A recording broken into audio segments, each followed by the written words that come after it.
正弘のうまいのなんのうまいのなんのの正弘です。天ぷらの三河ゼザンキョさんに、お邪魔してますが、今日4回目、最後はですねかき揚げをお願いしたいと思ってるんですが、柱のかき揚げです。こちらの天下一品の柱のかき揚げがどんな風に盛れるのかっていうのをお話を伺いながらいただきたいんですが、揚げてる時にはいつもだったら何を聞いても答えてくださるんですが、柱は難しい難しいっておっしゃるんで、そういう時にはお声をかけずに仕事だけじっくり見させていただきたいなと思ってます。魔法の天ぷらです。よろしくお願いします柱って本当にそんなに難しいですか？簡単だって言えば一番簡単だ一番あとはもう自分がどこまで仕事しようとしてるかっていうその姿勢です、それがその決めるので、でも難しいって言ったらばもうどんなにさっちょこ立ちしてもうまくいかない、だから今日こうやってね名人が貝柱のかき揚げのすごいの揚げてみせるぞっつってね頑張ったって大体うまくいくのは6割方ですね。あとの4割はちょっと半分失敗かなっていう。でもお客さんは分かんないから知らんぷりして出してるけど、実際には自分の中ではこれはちょっと失敗、これは結構うまくいったなというのがいっぱいある。昔々 NHK にほらそうです出て私がいただく本番一発、それで最高のかき揚げが出てきましたよね、もうあれぐらいうまくいったのないぐらいまああれぐらいのかき揚げまだ60年やってて100個ないでしょうね。そんなに難しいといえば、とても難しい。柱のかき揚げって何のかき揚げ？貝の？これねバカ貝っていう貝なんですよ。貝はバカ貝って言ってよく貝はほらベロが出るじゃないですか。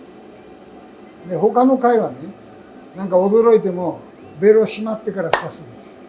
この青柳だけはベロ出したまま蓋するんです。ベロ切っちゃって、だからそうやって頭が悪いからベロ引っ込めないやつに切っちゃって下っ切りってよく言って、あえ物酢の物とかそういうのにそれを使ってるんだけども、そういうバカ貝の貝柱。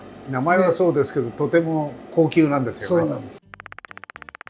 これはねよくイクラをたっぷり食べてなんかごちそう食ったみたいな話しますけど、イクラの 2.5 倍します。この柱1個でホタテ貝3個ぐらい買いますじゃあもううまく上がらないと困ります、ね、そうなんですよ。ところがうまくいかないんです三河のご主人にしてそう言わせる天ぷらです。はい、今卵をちょっと入れましたね。そうです。普通よりこれはね貝柱に火が通る前に衣に火を通したい、ですから卵が多い方が衣に火が通りやすい。それとこのサラサラ具合が油の力で貝柱と貝柱の間にある衣を弾き出す、そういう粘度がないっていうのを作って、あらゆることがね噛み合わないとうまくいかない、この沸いてる温度、油の深さ、一つずつ揚げたからってうまく上がらない。まあ理想は一個ずつ入れたものを入れた順番にこう出して、でもそうすると柱と柱の間にある衣に染み出た貝の甘さが食べられないんですよ。なるほど。そこにかき揚げのうまさがあるので、なるほど。香りと甘さがそこへ入ってきてるんですよ。じゃああんまりおしゃべりしちゃいけないあるの。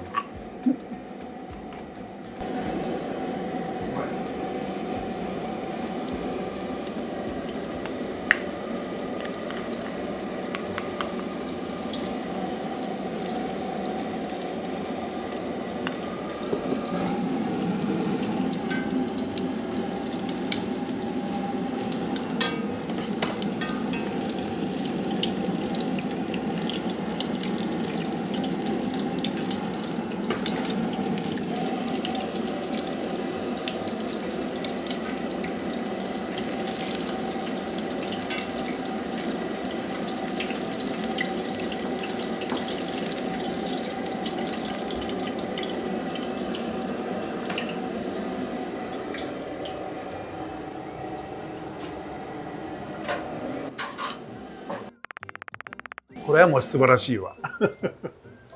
ただね、これらへんなところにね、芯に生が残ってます。じゃあ開けてみます。よ。じゃあしばし待つ。ちょっとだけ待ってくれれば火が通るぐらいの残り具合です。いや、久しぶりに見る美しいかき揚げ。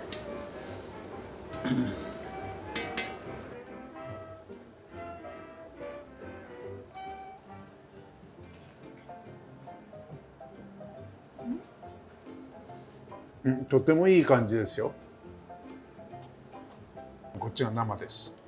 いや、いい感じ。ここはね、じゃあそこで残ってるでしょ。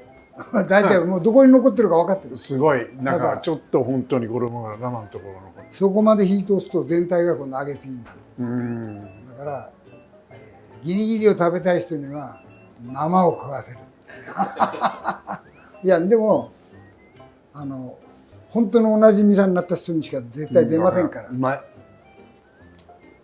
このところに生の粉が少し残ってますって分かってるんですよ。すごいね。本当おっしゃる通りでした。そうなんです。そこを通しちゃうと全部が揚げ継ぎになるので、いやこの間もね、もっとうまくできたのが一つあったんですよ。めちゃくちゃうまくいったんですよ。出したくないなっていうね。おなじみさんが柱でお願いしますっつってはいっつって出すんだけども、本当仕事の量としてはあれ1個1万円でも嫌なんですよ。結構なね神経の量。やっぱりこんなに難しいんですね。何十年上げてても。何十年上げててもね、理想は高いから。理想が高い。その理想になんかもう少しでも近づこうとすると、もう足の踏ん張りまでね間違っちゃいけないみたいな。要するに手で天ぷら揚げてるのに足の踏ん張りがねちょっとね狂ったみたいな。そうすると今日はいいかなと思うのはちゃんと分かってくれる人に食べてもらいたい。まあそうなんですよ。だからまあ通ってくれて相当もう味が分かってきたなと思ったお客さんにはおなじみさんとばったり行き合ったりするとそのおなじみさんが食べてるんですよ。そうするとそれを横目でね見てて、次のおなじみになる人が「あれって何なんですか?」いやあれってこれはかき揚げです」って言って「私も食べたい」って言うから「じゃあしょうがない」って一回食べちゃうと覚えちゃうんですよ。今度はどんどん増えていっちゃう。どんどん増えていってやりたくない仕事が増えていっちゃって。こんなことを毎日やってたらとても体が持たないって前聞いたことあります。そうなんですよ。でもそういうのをするから年取らないんだと思いますけどね。なるほど。やっぱり年取るっていうのはね、そこで諦めてしなくなるから取るんです。っていうことは今やってる仕事に満足しながらもまだ満足しないもの。まあそうですね。もうね、それは私がやろうとしたことがここにまあこうあるとします。これをこれがもうちょっとここのとことこことを埋めればなと思ったらば、この一つをねずっと埋め続けてるんですよね。だからそれが埋まった時には埋めた人にしか見えない穴がまた見えるんですよ。その間にね。本当はこんな大きかったの次にはこんな狭いのが見えてくる。それを埋めるとまた針みたいな細いのが見えてくる。だからそれを常にこう自分の穴を埋め続けるっていう作業が天ぷらを揚げるっていう中に何万っていうその思いを込める仕事になってくるんだと。だから食べる方もだから茅場町時代に自分が食べてて思いを込めた天ぷらにどれぐらい自分が近づけていけるかなと思って繰り返して食べるわけですよ。だから数字で言うと三川さんが揚げてる天ぷらが100だとすると僕50ぐらいだったと思う。最初お客さんよくてで食べてるうちにだんだん自分でも天ぷらの分かんないところを三河の天ぷらで教わって少し70点ぐらいになったなと思ったら実は120点の仕事もあるよって見せられると埋まらないその差がいつまでたってもそこら辺まで来るんだったらもう少し埋めもあるよって見せてくれるからその一つがかき揚げですよね。こういうの食べちゃうと、いや果てしなく上があるなって。やっぱりどんなに自分が頑張って目標を高く設定したとしても、お客さんには絶対見せないよっていうのがそんな格好の悪い男ではいたくないっていうのがあって、さらっとね、いつもやってるのよって、別に何も頑張ってませんから。でもやった仕事は今日はすげえ自分でできたなと思っても、もう何気なくやりましたよ。そこらへんがね、江戸前とか男前とか、やっぱりそれをかけてやる仕事なんです。素晴らしい。はい。今日のようなかき揚げをいただくと、本当に職人仕事の何か秘術を尽くした離れ技っていうようなね、失敗することもあるかもわかんないんだけど、出来上がったものがもう素晴らしいもんだって、こういうものがいただける、もう三河の天ぷらは最高だと、本当に魔法の天ぷらだと思います。本当にありがとうございました。はい。またいつかこちらにお邪魔して、まだまだ伺いたいお話が山ほどあるんで、もう道具のお話から何から、そういうのをまたいつかお願いしたいと思います。